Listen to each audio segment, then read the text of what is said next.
Good morning, Ms. Haskell. Good morning, Senator Feinstein. While many nominees have classified backgrounds, you are very unique. You have 30 years of undercover experience. Accordingly, we ask the agency that your records be declassified. I think I signed 3 letters in that regard, to make an informed decision, and because the public should be aware of the background of its leaders.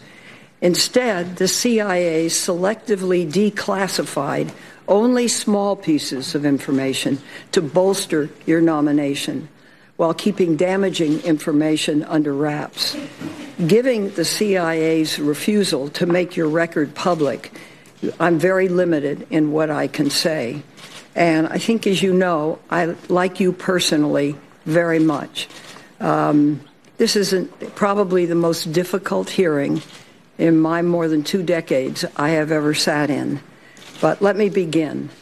In his memoir, former CIA Consul General John Rizzo described how in 2005, Jose Rodriguez was promoted to be Deputy CIA Director for Operations and installed as his Chief of Staff an officer from the Counterterrorist Center who had previously run the interrogation program. Is that you?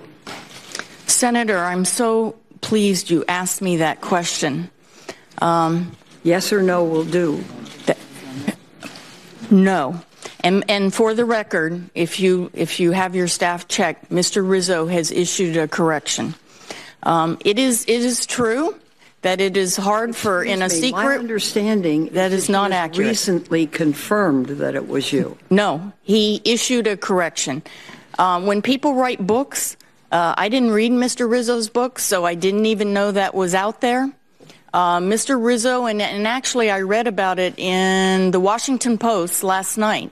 Eric Wemple, I believe, wrote a story talking about the failure of certain organizations to correct their facts, and that was one of them. And he noted that Mr. Rizzo, about 10 days ago, he was wrong. He didn't fact check. And that has been corrected. I would never even served in that department, nor was I the head of it. Let me read directly his quote from the book. Several weeks later, Porter promoted Jose Rodriguez to the position of Deputy Director for Operations, Jim Pavitt's former job. Once more, Jose installed as his Chief of Staff an officer from the Counterterrorist Center who had previously run the interrogation program. Between them, they were the staunchest advocates inside the building for destroying the tapes. Senator, I did not run the interrogation department. In fact, I was not even read into the interrogation program